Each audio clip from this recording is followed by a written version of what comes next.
ऐसे बच्चों के कुछ पेरेंट्स ऐसे होते हैं जो अपने बच्चों को उन हाथों में सौंप देते हैं जिन पर हो सकता है उनका जाना नहीं बनता हो। ऐसे हालातों में हमें सबको, अगर कोई बच्चा ऐसा पैदा हुआ होता हो, तब अपने कम से कम जो डॉक्टर होते हैं उनसे एक बार कंसल्ट जरूर कर लेना चाहिए। ऐसे ही हमारे पास एक माहिर सर्जन डॉक्टर हैं, डॉक्टर HP सिंह मिगलानी जी, जिनसे हम आज करेंगे विशेष बातचीत। आज हम बातचीत करने जा रहे हैं बच्चों के माहिर surgeon doctor HP Singh Miglani ji से। डॉक्टर साहब, ਸਤਿ ਸ਼੍ਰੀ ਅਕਾਲ ਵੜੈਚ ਸਾਹਿਬ। ਆਜ਼ਾਦ ਇੰਡੀਆ ਚੈਨਲ ਦਾ ਧੰਨਵਾਦ ਕਰਦਾ ਕਿ ਤੁਸੀਂ ਅੱਜ ਇੱਕ ਬਹੁਤ ਹੀ ਸੰਵੇਦਨਸ਼ੀਲ ਟੌਪਿਕ ਨੂੰ ਛੇੜਿਆ ਹੈ ਤੇ ਆਪਾਂ ਇਹਦੇ ਬਾਰੇ ਥੋੜੀ ਬਹੁਤ ਚਰਚਾ ਕਰਾਂਗੇ। ਕਿ ਇਸ ਤੋਂ ਪਹਿਲਾਂ ਕਿ ਤੁਸੀਂ ਮੈਨੂੰ ਸਵਾਲ ਜਵਾਬ ਪੁੱਛੋ, ਮੈਂ ਥੋੜਾ ਜਿਹਾ ਦਰਸ਼ਕਾਂ ਵਾਸਤੇ ਬੈਕਗਰਾਉਂਡ ਦੱਸ ਦਿਆਂ। ਇਹ ਜਿਹੜੇ ਵੜੈਚ ਸਾਹਿਬ ਜਿਨ੍ਹਾਂ ਬੱਚਿਆਂ ਦੀ ਗੱਲ ਕਰ ਰਹੇ ਨੇ, ਇਹ ਜਨਰਲੀ ਐਂਬੀਗੂਅਸ ਜੈਨੀਟੇਲੀਆ ਅੱਜ ਕੱਲ੍ਹ ਅਸੀਂ ਇਹਨਾਂ ਨੂੰ ਕਹਿੰਦੇ ਹਾਂ ਕਿ ਉਹਨਾਂ ਦੇ ਜਿਹੜੇ ਗੁਪਤ ਅੰਗ ਨੇ ਉਹ ਜਾਂ ਪੁਰਸ਼ ਜਾਂ ਇਸਤਰੀ ਵਾਲੇ ਨਾ ਹੋ ਕੇ ਕੁਛ ਮਿਕਸਚਰ ਟਾਈਪਸ ਜਾਂ ਅਨਡਿਫਰੈਂਸ਼ੀਏਟਿਡ ਟਾਈਪਸ ਹੋ ਸਕਦੇ ਨੇ। ਇਹ ਮੋਟੇ ਤੌਰ 'ਤੇ 3 ਤਰ੍ਹਾਂ ਦੇ ਕੇਸ ਹੁੰਦੇ ਨੇ। ਇੱਕ ਟਰੂ ਇੰਟਰਸੈਕਸ ਕੇਸਿਸ, ਜਿਹਦੇ ਵਿੱਚ ਕਿ ਸਰੀਰ ਦੀ ਬਣਤਰ ਹੀ ਇਸ ਤਰ੍ਹਾਂ ਦੀ ਹੈ ਕਿ ਉਹਦੇ ਸੈੱਲਸ ਦੇ ਵਿੱਚ X ਕ੍ਰੋਮੋਸੋਮ ਵੀ ਅਤੇ Y ਕ੍ਰੋਮੋਸੋਮ ਵੀ ਪਾਏ ਜਾਂਦੇ ਨੇ ਅਤੇ ਉਹਨਾਂ ਦੇ ਗੁਪਤ ਅੰਗ ਜਿਹੜੇ ਹੈ ਉਹ ਲੜਕੀ ਵਰਗੇ, ਲੜਕੇ ਵਰਗੇ ਜਾਂ ਮਿਕਸ ਟਾਈਪ ਹੋ ਕੇ ਕੁਝ ਬਣ ਜਾਂਦੇ ਨੇ। ਉਸ ਤੋਂ ਬਾਅਦ ਹੁੰਦੇ ਨੇ ਸਿਊਡੋ ਹਰਮਾਫਰੋਡਾਈਟਸ। ਸਿਊਡੋ ਦਾ ਮਤਲਬ ਝੂਠਾ। ਸਿਊਡੋ ਹਰਮਾਫਰੋਡਾਈਟ ਉਹ ਹੁੰਦੇ ਨੇ ਜਿਨ੍ਹਾਂ ਵਿੱਚ ਸਰੀਰ ਦੇ ਸੈੱਲਾਂ ਦੀ ਬਣਤਰ ਜਾਂ ਪੁਰਸ਼ ਵਰਗੀ ਹੈ ਅਤੇ ਜਾਂ ਇਸਤਰੀ ਵਰਗੀ ਹੈ, ਲੇਕਿਨ ਉਹਨਾਂ ਦੇ ਜਿਹੜੇ ਗੁਪਤ ਅੰਗ ਨੇ ਉਹ ਉਸ ਤੋਂ ਉਲਟ ਹੈਗੇ ਨੇ ਜਾਂ ਉਹਨਾਂ ਦਾ ਵਿਕਾਸ ਨਹੀਂ ਹੋ ਸਕਿਆ। ਜਿਵੇਂ ਕਿ ਪੁਰਸ਼ ਦੇ ਗੁਪਤ ਅੰਗ ਇਸਤਰੀ ਵਰਗੇ ਲੱਗ ਰਹੇ ਨੇ, ਲੇਕਿਨ ਜਿਹੜੀ ਇਸਤਰੀ ਹੈ ਉਹਦੇ ਗੁਪਤ ਅੰਗ ਪੁਰਸ਼ ਵਰਗੇ ਬਣ ਗਏ ਨੇ। ਇਹ ਸਿਊਡੋ ਹਰਮਾਫਰੋਡਾਈਟਸ ਇਹ ਟ੍ਰੀਟੇਬਲ ਕੰਡੀਸ਼ਨਸ ਹੈ। ਇਹਦੇ ਵਿੱਚ ਯੋਗ ਟਾਈਮ 'ਤੇ ਯੋਗ ਆਪਰੇਸ਼ਨ ਕਰਕੇ ਉਹਨਾਂ ਨੂੰ ਸੈਕਸ ਅਸਾਈਨਮੈਂਟ ਜਲਦੀ ਲਾਈਫ ਦੇ ਵਿੱਚ ਦਿੱਤੀ ਜਾ ਸਕਦੀ ਹੈ ਤਾਂ ਕਿ ਉਹ ਨਾਰਮਲ ਸੁਸਾਇਟੀ ਦੇ ਵਿੱਚ ਵਿਚਰ ਸਕਣ, ਸਕੂਲ ਜਾ ਸਕਣ, ਪੜ੍ਹਾਈ ਕਰ ਸਕਣ, ਇੱਕ ਨਾਰਮਲ ਇਨਸਾਨ ਬਣ ਸਕਣ। ਵੈਸੇ ਅੱਜ ਕੱਲ੍ਹ ਸਾਡੇ ਸੁਪਰੀਮ ਕੋਰਟ, ਮਾਨਯੋਗ ਸੁਪਰੀਮ ਕੋਰਟ ਨੇ 3rd ਜੈਂਡਰ ਨੂੰ ਵੀ ਸਵੀਕ੍ਰਿਤੀ ਦੇ ਦਿੱਤੀ ਹੈ, ਕਿਉਂਕਿ ਸਾਡੇ ਮੁਆਸ਼ਰੇ ਦੇ ਵਿੱਚ, ਸਾਡੀ ਸੁਸਾਇਟੀ ਦੇ ਵਿੱਚ ਬਹੁਤ ਸਾਰੇ ਲੋਕ ਇਸ ਤਰ੍ਹਾਂ ਵਿਚਰਦੇ ਨੇ ਜਿਹੜੇ ਕਿ ਇਸ ਜੈਂਡਰ ਦੇ ਇੱਕ ਕਾਈਂਡ ਆਫ ਕਮਿਊਨਿਟੀ ਬਣ ਗਈ ਹੈ। ਠੀਕ ਹੈ, ਅਤੇ ਉਹ ਕਿੰਨਰਾਂ ਦੀ ਕਮਿਊਨਿਟੀ ਹੈ, ਜਿਸ ਤਰ੍ਹਾਂ ਜਿਹਨੂੰ ਕਹਿੰਦੇ ਨੇ। ਮੈਂ ਉਹ ਵਰਡ ਨਹੀਂ ਯੂਜ਼ ਕਰਨਾ ਚਾਹੁੰਦਾ ਕਿਉਂਕਿ ਸਾਰੇ ਐਂਬੀਗੂਅਸ ਜੈਨੀਟੇਲੀਆ ਦੇ ਕੈਟੇਗਰੀ ਵਿੱਚ ਆਉਂਦੇ ਨੇ ਅਤੇ ਅੱਜ ਕੱਲ੍ਹ ਇਹਨਾਂ ਨੂੰ DSD ਵੀ ਕਹਿੰਦੇ ਨੇ, ਡਿਸਆਰਡਰਸ ਆਫ ਸੈਕਸ਼ੂਅਲ ਡਿਫਰੈਂਸ਼ੀਏਸ਼ਨ। ਸੋ ਇਹ ਸਾਡੀ ਜਾਣਕਾਰੀ ਪੂਰੀ ਹੋਵੇ, ਸਾਇੰਟੀਫਿਕਲੀ ਅਸੀਂ ਇਹਨੂੰ ਸਿੱਧ ਕਰ ਸਕੀਏ ਕਿ ਕਿਸ ਤਰ੍ਹਾਂ ਦੇ ਪੇਸ਼ੈਂਟਸ ਹੈਗੇ ਨੇ, ਅਸੀਂ ਇਹਨਾਂ ਦਾ ਇਲਾਜ ਕਰ ਸਕਦੇ ਹਾਂ। ਡਾਕਟਰ ਸਾਹਿਬ, ਸਾਨੂੰ ਕੁਝ ਜਗ੍ਹਾ ਤੇ ਜਾ ਕੇ ਪਤਾ ਲੱਗਾ ਸੀਗਾ ਕਿ ਤੁਸੀਂ ਜਿਹੜੇ ਆ ਕਾਫੀ ਆਪਰੇਸ਼ਨ ਜਿਹੜੇ ਆ ਇਹ ਕਰਕੇ ਸਕਸੈਸਫੁਲ ਕੀਤੇ ਆ। ਇਹਨਾਂ ਬਾਰੇ ਥੋੜ੍ਹੀ ਜਿਹੀ ਜਾਣਕਾਰੀ ਜਿਹੜੀ ਸਾਡੇ ਦਰਸ਼ਕਾਂ ਨੂੰ ਦਿੱਤੀ ਜਾਵੇ ਜੀ। ਦੇਖੋ, ਜਿਹੜੇ ਵੀ ਪੀਡੀਆਟ੍ਰਿਕ ਸਰਜਨਸ ਹੈਗੇ ਆ ਉਹਨਾਂ ਦੇ ਸੰਪਰਕ ਵਿੱਚ ਬਚਪਨ ਤੋਂ ਹੀ, ਰਾਦਰ ਨਵਜਾਤ ਟਾਈਮ ਤੋਂ ਹੀ ਇਹੋ ਜਿਹੇ ਕੇਸਿਸ ਉਹਨਾਂ ਦੇ ਧਿਆਨ ਵਿੱਚ ਆ ਜਾਂਦੇ ਨੇ, ਕਿਉਂਕਿ ਮਾਂ-ਬਾਪ ਨੂੰ ਕਈ ਵਾਰ ਇਹ ਨਹੀਂ ਪਤਾ ਲੱਗਦਾ ਕਿ ਘਰ 'ਚ ਲੜਕਾ ਹੈ ਜਾਂ ਲੜਕੀ ਹੈ। ਕਈ ਵਾਰੀ ਦਾਈ ਨੂੰ ਵੀ ਨਹੀਂ ਪਤਾ ਲੱਗਦਾ ਜਿਹਨੇ ਜਣੇਪਾ ਕੀਤਾ ਹੈ, ਜਾਂ ਲੇਡੀ ਡਾਕਟਰ ਜਿਨ੍ਹਾਂ ਨੇ ਡਿਲੀਵਰ ਕੀਤਾ ਹੈ, ਈਵਨ ਉਹ ਵੀ ਥੋੜ੍ਹੇ ਜਿਹੇ ਡਾਊਟਫੁਲ ਹੁੰਦੇ ਨੇ ਵੀ ਇਹ ਲੜਕਾ ਹੈ ਕਿ ਲੜਕੀ ਹੈ। ਉਹੋ ਜਿਹੇ ਕੇਸਿਸ ਅੱਜ ਕੱਲ੍ਹ, ਕਿਉਂਕਿ ਸਾਇੰਸ ਦਾ ਜ਼ਮਾਨਾ ਹੈ ਅਤੇ ਹਸਪਤਾਲਾਂ 'ਚ ਸੁਵਿਧਾਵਾਂ ਅਵੇਲੇਬਲ ਨੇ, ਜਲਦੀ ਰੈਫਰ ਹੋ ਜਾਂਦੇ ਨੇ ਕੇਸਿਸ ਪੀਡੀਆਟ੍ਰਿਕ ਸਰਜਨਸ ਦੇ ਕੋਲ।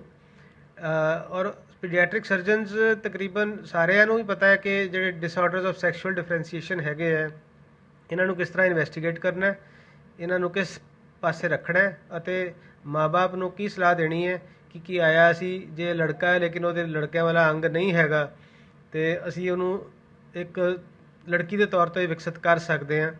ਲੇਕਿਨ ਜੇ ਇੱਕ ਲੜਕੀ ਹੈ ਜਿਹਦੇ ਅੰਗ ਲੜਕਿਆਂ ਵਰਗੇ ਹੈਗੇ ਨੇ, ਉਹਨੂੰ ਜੇ ਅਸੀਂ ਲੜਕੇ ਤੌਰ 'ਤੇ ਕਰੀਏ ਤਾਂ ਉਹ ਪੂਰਨ ਲੜਕਾ ਕਦੇ ਵੀ ਨਹੀਂ ਬਣ ਸਕਦਾ। ਸੋ ਉਹਨੂੰ ਵੀ ਅਸੀਂ ਲੜਕੀ ਦੇ ਤੌਰ 'ਤੇ ਹੀ ਰੀਕਨਸਟਰਕਟ ਕਰਨਾ ਹੈ ਤਾਂ ਕਿ ਉਹਦੇ ਅੰਗ ਜਿਹੜੇ ਹੈਗੇ ਉਹਦੇ ਸੈੱਲਾਂ ਦੇ ਮੁਤਾਬਕ ਢਲ ਜਾਣ ਅਤੇ ਉਹ ਇੱਕ ਨਾਰਮਲ ਲੜਕੀ ਦੀ ਤਰ੍ਹਾਂ ਆਪਣਾ ਜੀਵਨ ਬਤੀਤ ਕਰ ਸਕੇ। ਡਾਕਟਰ ਸਾਹਿਬ ਯਹੀ ਇਹ ਜੋ ਲੜਕੀਆਂ ਹੈ, ਕੀ ਇਹ ਬੱਚਾ ਜਿਹੜਾ ਉਹ ਜਿਹੜਾ ਪੈਦਾ ਕਰਨ ਦੇ ਲਾਇਕ ਹੁੰਦੇ ਕਿ ਨਹੀਂ ਜੀ? ਜਿਹੜੇ ਇਹਨਾਂ 'ਚ ਬੜਾ ਪੇਚੀਦਾ ਸਵਾਲ ਹੈ। ਕੁਝ ਪੇਸ਼ੈਂਟਸ ਇਸ ਤਰ੍ਹਾਂ ਦੇ ਹੁੰਦੇ ਜਿਨ੍ਹਾਂ ਨੂੰ ਯੋਗ ਇਲਾਜ ਨਾਲ ਅਗਾਂਹ ਰਿਪਰੋਡਕਟਿਵ ਬਣਾਇਆ ਜਾ ਸਕਦਾ, ਬਟ ਮੋਸਟਲੀ ਇਹ ਜਿਹੜੇ ਪੇਸ਼ੈਂਟਸ ਹੈਗੇ ਨੇ ਇਹ ਰਿਪਰੋਡਕਟਿਵ ਨਹੀਂ ਹੁੰਦੇ। ਇਹਨਾਂ ਵਿੱਚ ਅੱਗੋਂ ਬੱਚੇ ਪੈਦਾ ਹੋਣ ਦੀ ਸੰਭਾਵਨਾ ਘੱਟ ਜਾਂ ਨਾ ਦੇ ਬਰਾਬਰ ਹੁੰਦੀ ਹੈ, ਅਤੇ ਇਹਨਾਂ ਨੂੰ ਅਸੀਂ ਇੱਕ ਯੋਗ ਪਰਿਵਾਰ ਦੇ ਕੇ, ਯੋਗ ਇਨਵਾਇਰਨਮੈਂਟ ਦੇ ਕੇ ਇੱਕ ਨਾਰਮਲ ਇਨਸਾਨ ਦੀ ਤਰ੍ਹਾਂ ਜੀਵਨ ਬਤੀਤ ਕਰਨ ਦੇ ਕਾਬਿਲ ਬਣਾ ਸਕਦੇ ਹਾਂ। ਲੇਕਿਨ ਬੱਚਾ ਪੈਦਾ ਕਰਨਾ ਉਹ ਤਾਂ ਕਈ ਨਾਰਮਲ ਪਾਪੂਲੇਸ਼ਨ ਵਿੱਚ ਵੀ ਬਾਂਝਪਨ ਦੀ ਬਿਮਾਰੀ ਹੁੰਦੀ ਹੈ, ਅਤੇ ਉਹਦੇ ਲਈ ਕੋਈ ਜ਼ਰੂਰੀ ਨਹੀਂ ਹੈ ਕਿ ਹਰ ਮਾਂ ਨੇ ਬੱਚਾ ਪੈਦਾ ਜ਼ਰੂਰ ਕਰਨਾ ਜਾਂ ਹਰ ਲੇਡੀ ਨੇ ਜ਼ਰੂਰ ਬੱਚੇ ਪੈਦਾ ਕਰਨੇ।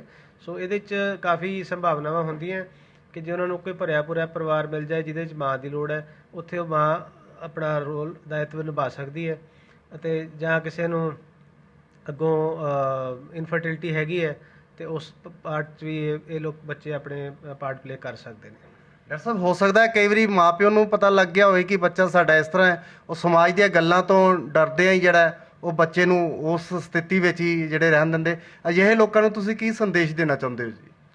ਦੇਖੋ ਜੀ, ਇਹ ਸਾਡੀ ਸੁਸਾਇਟੀ ਦੀ ਬੜੀ ਮੰਦੇ ਭਾਗ ਨੇ ਵੀ ਅਸੀਂ ਹੱਲੇ ਵੀ ਆਪਣੇ ਬੱਚਿਆਂ ਨੂੰ ਸੈਕਸ਼ੂਅਲ ਓਰੀਐਂਟੇਸ਼ਨ ਦੇ ਬੇਸ 'ਤੇ ਡਿਸਕਾਰਡ ਕਰ ਦਿੰਦੇ ਹਾਂ, ਤਿਰਸਕਾਰ ਕਰ ਦਿੰਦੇ ਹਾਂ, ਅਤੇ ਉਹਨਾਂ ਨੂੰ ਇੱਕ ਖਾਨਾਬਦੋਸ਼ ਜੀਵਨ ਵਰਗਾ ਜੀਵਨ ਬਤੀਤ ਕਰਨ ਲਈ ਮਜਬੂਰ ਕਰ ਦਿੰਦੇ ਹਾਂ। ਜੇ ਬੱਚੇ ਨੂੰ ਉਸ ਇਨੀਸ਼ੀਅਲ ਸਟੇਜ ਸੰਭਾਲਿਆ ਨਹੀਂ ਜਾਏਗਾ ਤਾਂ ਉਹਦੇ ਕੋਲ ਕੋਈ ਚੋਇਸ ਨਹੀਂ ਬਚਦੀ ਕਿ ਉਹਨੂੰ ਉਹ ਜਿਹੜਾ ਕਮਿਊਨਿਟੀ ਹੈ, ਜਿਹੜੇ ਇਸ ਤਰ੍ਹਾਂ ਦਾ ਜੀਵਨ ਬਤੀਤ ਕਰਦੇ ਨੇ ਉਹੀ ਅਡਾਪਟ ਕਰ ਲੈਂਦੇ ਨੇ, ਅਤੇ ਫਿਰ ਉਹਨੂੰ ਉਸੇ ਲਾਈਨ 'ਤੇ ਤੋਰਦੇ ਨੇ ਕਿ ਉਹਨਾਂ ਨੇ ਮੰਗ ਕੇ ਖਾਣਾ ਹੈ ਜਾਂ ਮਤਲਬ ਹਾਰਡ ਵਰਕ ਹੋਰ ਤਰੀਕੇ ਦਾ, ਮਤਲਬ ਗਾਣਾ ਵਜਾਣਾ ਜਾਂ ਵਧਾਈਆਂ ਲੈਣੀਆਂ, ਜਿਸ ਤਰ੍ਹਾਂ ਦਾ ਉਹ ਹੈਗਾ।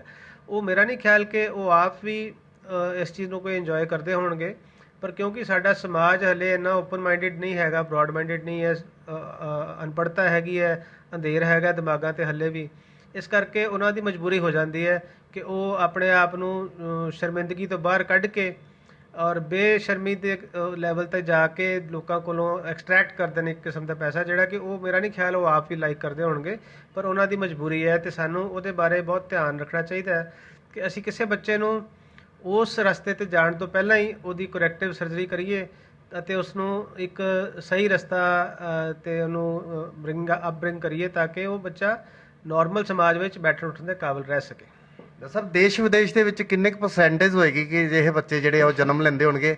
ਇਸ ਦੇ ਨਾਲ ਇਹ ਵੀ ਦੱਸੋ ਕਿ ਤੁਸੀਂ ਹੁਣ ਤੱਕ ਕਿੰਨੇ ਕੁ ਸਕਸੈਸਫੁਲ ਜਿਹੜੀ ਹੈ ਸਰਜਰੀ ਹੁਣ ਤੱਕ ਜਿਹੜੇ ਉਹ ਕਰ ਚੁੱਕੇ ਹੋ ਜੀ? ਦੇਖੋ ਸਰ, ਜਿੱਥੇ ਤੱਕ ਦੇਸ਼ ਵਿਦੇਸ਼ ਦਾ ਤਲਕ ਹੈ, ਹਰ ਦੇਸ਼ ਦੀ ਆਪਣੀ ਇੱਕ ਸੰਸਕ੍ਰਿਤੀ ਹੈ ਅਤੇ ਆਪਣਾ ਕਲਚਰ ਹੈ। ਕਈ ਥਾਵਾਂ 'ਤੇ ਬਾਹਰਲੇ ਮੁਲਕਾਂ ਜਿੱਥੇ ਬੜੇ ਐਡਵਾਂਸ ਕੰਟਰੀਜ਼ ਹੈਗੇ ਨੇ, ਗੁਆਂਢੀ ਨੂੰ ਵੀ ਨਹੀਂ ਪਤਾ ਹੁੰਦਾ ਕਿ ਮੇਰੇ ਨਾਲ ਦੇ ਘਰ 'ਚ ਜਿਹੜਾ ਬੱਚਾ ਹੈ ਜਾਂ ਜਿਹੜਾ ਕੋਈ ਵਿਕਸਿਤ ਇਨਸਾਨ ਹੈ ਵੀ ਉਹ ਕਿਤੇ ਇੰਟਰਸੈਕਸ ਦਾ ਜਾਂ ਐਂਬੀਗੂਅਸ ਜੈਨੀਟੇਲੀਆ ਦਾ ਸ਼ਿਕਾਰ ਤੇ ਨਹੀਂ ਹੈਗਾ, ਕਿਉਂਕਿ ਪ੍ਰਾਈਵੇਸੀ ਬਹੁਤ ਇੰਪੋਰਟੈਂਟ ਆ ਉੱਥੇ। ਕੋਈ ਵੀ ਇਸ ਤਰ੍ਹਾਂ ਪਬਲਿਕਲੀ ਨਹੀਂ ਜ਼ਾਹਿਰ ਕਰ ਸਕਦਾ ਕਿ ਉਹਦੀ ਓਰੀਐਂਟੇਸ਼ਨ ਕੀ ਹੈ। ਸਮਲੈਂਗਿਕ ਜਿਹੜੇ ਹੈਗੇ ਆ ਸ਼ਾਦੀਆਂ, ਹੁਣ ਸਾਡੇ ਕੰਟਰੀ 'ਚ ਵੀ ਇੱਕ ਤਰ੍ਹਾਂ ਦੀ ਮਾਨਤਾ ਮਿਲੀ ਹੈ ਉਹਨਾਂ ਨੂੰ ਵੀ, ਔਰ ਬਾਹਰਲੇ ਮੁਲਕਾਂ 'ਚ ਵੀ ਇਹ ਕਾਫੀ ਪ੍ਰਚਲਿਤ ਹੈ।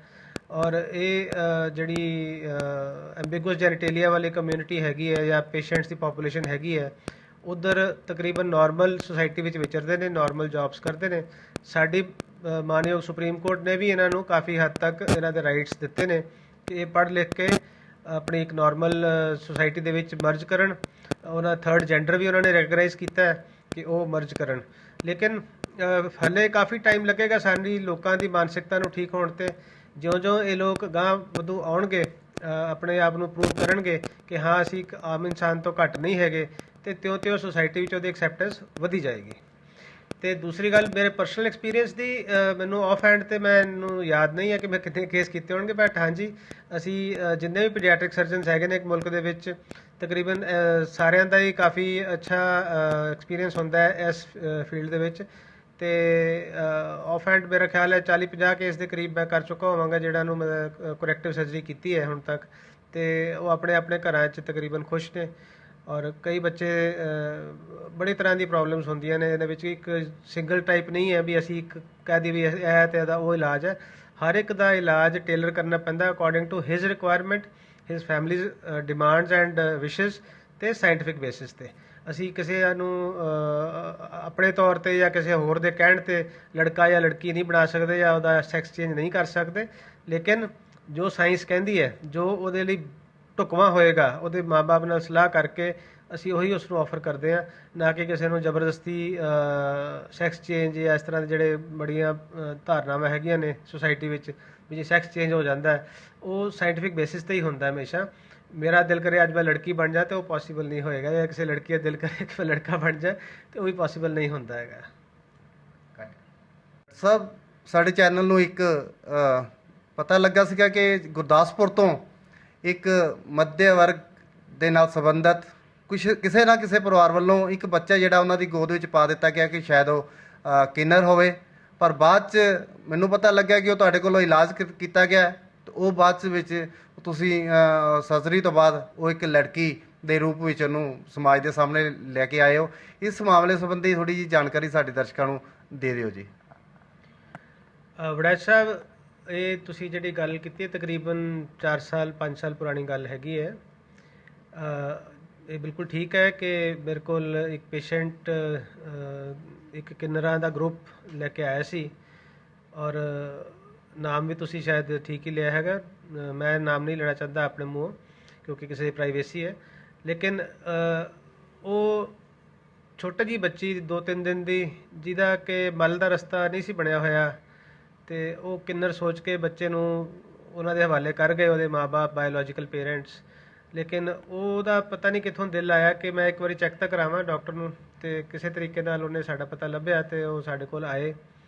ਤੇ ਜਦੋਂ ਮੈਂ ਚੈੱਕ ਕੀਤਾ ਤੇ ਉਹਨੂੰ ਮੈਂ ਇੰਨਾ ਦੱਸਿਆ ਸੀ ਕਿ ਇਹਦਾ ਸਿਰਫ ਜਿਹੜਾ ਮਲ ਦਾ ਰਸਤਾ ਹੈ ਉਹ ਖਰਾਬ ਹੈ ਤੇ ਇਹਦੇ ਆਪਰੇਸ਼ਨ ਨਾਲ ਇਹ ਬਿਲਕੁਲ ਠੀਕ ਹੋ ਜਾਂਦੇ। ਅਸੀਂ ਇਸ ਤਰ੍ਹਾਂ ਦੇ ਕਿੰਨੇ ਹੀ ਆਪਰੇਸ਼ਨ ਕਰ ਚੁੱਕੇ ਹਾਂ, ਮਤਲਬ ਹਜ਼ਾਰਾਂ ਦੀ ਗਿਣਤੀ 'ਚ ਹੋਏਗਾ, ਤੇ ਤੁਸੀਂ ਜੇ ਇਲਾਜ ਕਰਾਉਣਾ ਚਾਹੋ ਤੇ ਕਰਾ ਸਕਦੇ ਹੋ।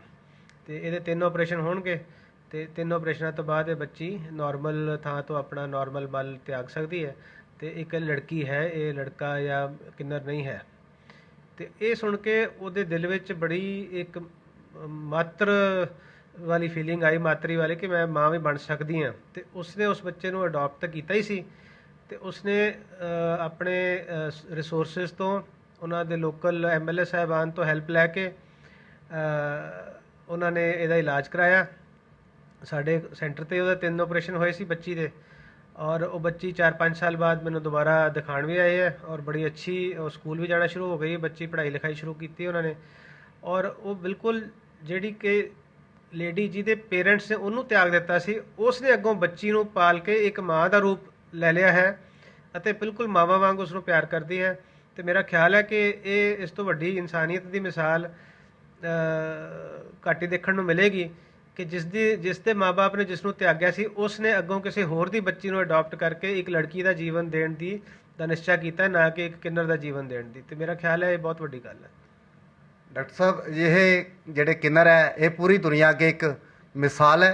ਡਾਕਟਰ ਸਾਹਿਬ, ਇਹ ਵੀ ਦੱਸੋ ਕਿ ਕੁਝ ਸਭਾ ਸੁਸਾਇਟੀਆਂ ਤੋਂ ਇਲਾਵਾ ਕਾਨੂੰਨਨ ਤੌਰ 'ਤੇ ਵੀ ਕੋਈ ਐਸਾ ਕੋਈ ਕਾਨੂੰਨ ਬਣਾਇਆ ਜਾ ਰਿਹਾ ਜਾਂ ਹੈ ਜਿਸ ਵਿੱਚ ਕਿਹਾ ਜਾ ਰਿਹਾ ਹੋਵੇ ਕਿ ਕਿਸੇ ਬੱਚੇ ਦਾ ਜਿਹੜਾ ਵਾ ਆਪਰੇਟ ਕਰਨਾ, ਸਰਜਰੀ ਕਰਨੀ ਜਿਹੜੀ ਹੈ ਉਹ ਨਹੀਂ ਚਾਹੀਦੀ ਜੀ? ਇਹ ਨਾ ਕਾਫੀ ਕੰਟਰੋਵਰਸ਼ੀਅਲ ਟੌਪਿਕ ਹੈਗਾ। ਈਵਨ ਬਾਹਰਲੇ ਮੁਲਕਾਂ ਵਿੱਚ ਵੀ ਤੇ ਇੰਡੀਆ ਵਿੱਚ ਵੀ ਇੱਕ ਪ੍ਰੈਸ਼ਰ ਗਰੁੱਪ ਹੈ ਜਿਹੜਾ ਕਿ ਜਿਹੜੇ ਇਸ ਤਰ੍ਹਾਂ ਦੇ ਐਂਬੀਗੂਅਸ ਜੈਨੀਟੇਲੀਆ ਦੇ ਕੇਸਿਸ ਨੇ, ਉਹ ਕਹਿੰਦੇ ਨੇ ਕਿ ਜੀ ਹਰ ਇਨਸਾਨ, ਕਿਉਂਕਿ ਆਜ਼ਾਦ ਮੁਲਕ ਹੈ, ਉਹ ਆਪਣਾ ਫੈਸਲਾ ਆਪ ਕਰੇ। ਤੇ ਜਦ ਤੱਕ ਬੱਚਾ 18 ਸਾਲ ਦਾ ਨਹੀਂ ਹੁੰਦਾ, ਬਚਪਨ 'ਚ ਕੋਈ ਵੀ ਇਸ ਤਰ੍ਹਾਂ ਦਾ ਤੁਸੀਂ ਜੈਂਡਰ ਚੇਂਜ ਆਪਰੇਸ਼ਨ ਜਾਂ ਜੈਂਡਰ ਅਸਾਈਨਮੈਂਟ ਆਪਰੇਸ਼ਨ ਨਾ ਕਰੋ। ਔਰ ਇਹਦੇ ਬਾਰੇ ਕਾਫੀ ਇਹ ਚਰਚਾ ਦਾ ਵਿਸ਼ਾ ਹੈ, ਇਹਦੇ 'ਚ ਡਿਸਪਿਊਟਸ ਹੈਗੇ ਨੇ, ਔਰ ਗਵਰਨਮੈਂਟ ਉੱਪਰ ਔਰ ਸਾਡੇ ਲੈਜਿਸਲੇਟਰ ਦੇ ਉੱਪਰ ਇਹ ਇੱਕ ਕਾਫੀ ਪ੍ਰੈਸ਼ਰ ਹੈ। ਔਰ ਜਿੱਥੇ ਤੱਕ ਮੇਰਾ ਖਿਆਲ ਹੈ, ਸਾਊਥ ਇੰਡੀਆ 'ਚ ਇੱਕ ਹਾਈ ਕੋਰਟ ਨੇ ਇੱਕ ਜੱਜਮੈਂਟ ਵੀ ਪਾਸ ਕੀਤੀ ਹੈ ਕਿ ਵੀ ਇਹ ਜਿਹੜਾ ਇਨਸਾਨੀ ਹੱਕਾਂ ਦਾ ਮਾਮਲਾ ਹੈਗਾ, ਵੀ ਜੋ ਵੀ ਸੈਕਸ ਅਸਾਈਨਮੈਂਟ ਆਪਰੇਸ਼ਨਸ ਹੈਗੇ ਨੇ, ਡਾਕਟਰ ਨਾ ਡਿਸੀਜਨ ਲਵੇ, ਉਹ ਬੰਦਾ ਆਪ ਵੱਡਾ ਹੋ ਕੇ, ਸਿਆਣਾ ਹੋ ਕੇ, ਸਮਝ ਕੇ ਉਹ ਡਿਸੀਜਨ ਲਵੇ। ਲੇਕਿਨ ਇਹਦੇ 'ਚ ਬਹੁਤ ਕਿੰਤੂ ਪਰੰਤੂ ਹੈ, ਕਿਉਂਕਿ ਦੇਖੋ ਸਾਡੇ ਮਾਂ-ਬਾਪ ਚਾਹੁੰਦੇ ਨੇ ਕਿ ਮੇਰਾ ਬੱਚਾ ਸਕੂਲ ਜਾਵੇ, ਨਾਰਮਲ ਕਲਾਸ 'ਚ ਜਾਵੇ, ਉਹਨੂੰ ਪਤਾ ਹੋਵੇ ਕਿ ਮੈਂ ਮੁੰਡਾ ਵਾਂ ਜਾਂ ਮੈਂ ਲੜਕੀ ਹਾਂ ਜਾਂ ਲੜਕਾ ਹਾਂ, ਤੇ ਉਹਨੂੰ ਕੋਈ ਨਜਾਇਜ਼ ਤੌਰ ਤੇ ਟਾਰਗੇਟ ਨਾ ਕਰੇ, ਛੇੜੇ ਨਾ ਸਕੂਲ 'ਚ। ਉਹ ਇੱਕ ਮਜ਼ਾਕ ਦਾ ਵਿਸ਼ਾ ਨਾ ਬਣ ਕੇ ਰਹਿ ਜਾਏ। ਸੋ ਇਹਦੇ ਵਾਸਤੇ ਮਾਂ-ਬਾਪ ਹਮੇਸ਼ਾ ਉਪਰਾਲਾ ਕਰਦੇ ਨੇ ਕਿ ਮੈਂ ਆਪਣੇ ਬੱਚੇ ਦਾ ਯੋਗ ਇਲਾਜ ਕਰਾ ਸਕਾਂ। ਤੇ ਇਹ ਯੋਗ ਇਲਾਜ ਤਾਂ ਹੀ ਹੋ ਸਕਦਾ ਜੇ ਉਹਨੂੰ ਸਹੀ ਰਾਏ ਮਿਲੇਗੀ, ਸਹੀ ਡਾਕਟਰ ਕੋਲ ਜਾਏਗਾ, ਸਹੀ ਟਾਈਮ ਤੇ ਜਾਏਗਾ। ਔਰ ਡਾਕਟਰ ਤੇ ਪੇਰੈਂਟਸ ਦੇ ਵਿਚਕਾਰ ਦਾ ਇਹ ਮਸਲਾ ਹੈਗਾ। ਬੱਚਾ ਤੇ ਬਹੁਤ ਛੋਟਾ ਹੁੰਦਾ, ਉਹ ਆਪਣੀ ਰਾਏ ਰੱਖ ਹੀ ਨਹੀਂ ਸਕਦਾ। ਔਰ 18 ਸਾਲ ਤੋਂ ਪਹਿਲੇ ਜੇ ਉਹ ਰਾਏ ਰੱਖ ਵੀ ਦੇਵੇ ਤੇ ਉਹ ਕਾਨੂੰਨਨ ਤੌਰ ਤੇ ਮਾਨਯੋਗ ਨਹੀਂ ਹੁੰਦੀ। ਸੋ ਇਸ ਕਰਕੇ ਇਹ ਇੱਕ ਸਰਕਾਰ ਨੂੰ ਸੋਚਣਾ ਪਏਗਾ, ਸੁਸਾਇਟੀ ਨੂੰ ਐਜ਼ ਏ ਹੋਲ ਸੋਚਣਾ ਪਏਗਾ ਕਿ ਅਸੀਂ ਬੱਚੇ ਦਾ ਜਿਹੜਾ ਸੈਕਸ ਅਸਾਈਨਮੈਂਟ ਆਪਰੇਸ਼ਨ ਹੈ, ਜਿੱਥੇ ਡਾਊਟ ਹੈ, ਜਿੱਥੇ ਉਹਦਾ ਕਲੈਰਿਟੀ ਨਹੀਂ ਹੈਗੀ, ਕਿ ਅਸੀਂ ਮਾਹਿਰਾਂ ਦੀ ਰਾਏ ਲੈ ਕੇ ਮਾਂ-ਬਾਪ ਦੇ ਵੱਲੋਂ ਦਿੱਤੇ ਫੈਸਲੇ ਬੱਚੇ ਤੇ ਲਾਗੂ ਕਰ ਸਕਦੇ ਹਾਂ ਜਾਂ ਨਹੀਂ ਕਰ ਸਕਦੇ। ਇਹਦੇ ਬਾਰੇ ਮੈਂ ਜ਼ਾਤੀ ਰਾਏ ਨਹੀਂ ਦੇਣਾ ਚਾਹਾਂਗਾ, ਕਿਉਂਕਿ ਇਹ ਇੱਕ ਕਾਫੀ ਹੌਟ ਟੌਪਿਕ ਹੈ ਜਿਹੜਾ ਕਿ ਡਿਬੇਟ ਹੋ ਰਿਹਾ ਆਲ ਓਵਰ ਦਾ ਕੰਟਰੀ। ਸਾਡੀ association, Indian association of paediatric surgeons, ਬਹੁਤ ਕੀਨਲੀ ਵਾਚ ਕਰ ਰਹੀ ਹੈ ਕਿ ਇਸ ਬਹਿਸ ਦਾ ਕੀ ਸਿੱਟਾ ਨਿਕਲਦਾ ਹੈ ਤੇ ਅੱਗੋਂ ਕੀ ਗਾਈਡਲਾਈਨ ਆਉਂਦੀ ਹੈ। ਅਜਿਹੇ ਬੱਚਿਆਂ ਨੂੰ ਜਿਹੜਾ ਸਭ ਸਹੀ ਜ਼ਿੰਦਗੀ, ਸਹੀ ਜੀਵਨ ਮਿਲ ਸਕੇ, ਇਸ ਨੂੰ ਲੈ ਕੇ ਸਮਾਜ ਨੂੰ ਤੁਸੀਂ ਕੀ ਸੰਦੇਸ਼ ਜਿਹੜਾ ਉਹ ਦੇਣਾ ਚਾਹੋਗੇ ਜੀ? ਦੇਖੋ, ਬਤੌਰ ਡਾਕਟਰ ਔਰ ਬਤੌਰ member of Indian association of paediatric surgeons, ਅਸੀਂ ਹਮੇਸ਼ਾ ਇਹੀ ਚਾਹੁੰਦੇ ਹਾਂ ਕਿ ਹਰ ਬੱਚੇ ਦਾ ਭਵਿੱਖ ਉਜਵਲ ਹੋਵੇ, ਸੁਰੱਖਿਅਤ ਹੋਵੇ, ਅਤੇ ਜਿਹੜੇ ਬੱਚੇ ਆਪਰੇਸ਼ਨ ਰਾਹੀਂ ਠੀਕ ਕੀਤੇ ਜਾ ਸਕਦੇ ਨੇ, ਇਹ ਇੱਕ ਐਂਬੀਗੂਅਸ ਜੈਨੀਟੇਲੀਆ ਦਾ ਇੱਕ ਮਸਲਾ ਜਾਂ ਬਾਕੀ ਹੋਰ ਵੀ ਮਸਲਿਆਂ ਨਾਲ ਜਿਹੜੇ ਬੱਚੇ ਪੈਦਾ ਹੁੰਦੇ, ਪੈਦਾਇਸ਼ੀ ਵਿਕ੍ਰਿਤੀਆਂ ਨਾਲ ਪੈਦਾ ਹੁੰਦੇ ਨੇ। ਅੱਜ ਕੱਲ੍ਹ ਬਰਥ ਤੋਂ ਪਹਿਲਾਂ ਹੀ ਅਲਟਰਾਸਾਊਂਡ ਨਾਲ ਬਹੁਤ ਸਾਰੀਆਂ ਚੀਜ਼ਾਂ ਦਾ ਪਤਾ ਲੱਗ ਜਾਂਦਾ, ਜਿਹੜੇ ਕਿ ਇੱਕ ਆਪਰੇਸ਼ਨ ਜਾਂ 2 ਆਪਰੇਸ਼ਨਸ ਨਾਲ ਠੀਕ ਹੋ ਸਕਦੇ ਨੇ। ਤੇ ਉਹਦੇ ਬਾਰੇ ਪੀਡੀਆਟ੍ਰਿਕ ਸਰਜਨਸ ਹੀ ਯੋਗ ਰਾਏ ਦੇ ਸਕਦੇ ਆ। ਉਹਨਾਂ ਨੂੰ ਟਾਈਮ ਸਿਰ ਤੁਸੀਂ ਕੰਟੈਕਟ ਕਰੋ ਤੇ ਹਰ ਬੱਚੇ ਦਾ ਭਵਿੱਖ ਜਿਹੜਾ ਉਹ ਠੀਕ ਹੋਣਾ ਚਾਹੀਦਾ। ਸਾਡੀ ਇਹੀ ਮਨੋਕਾਮਨਾ है। आज़ाद इंडिया 24 न्यूज़ की तरफ से आपका स्वागत है। कैमरामैन आर के सोनी के साथ अरविंदर वड़ैच।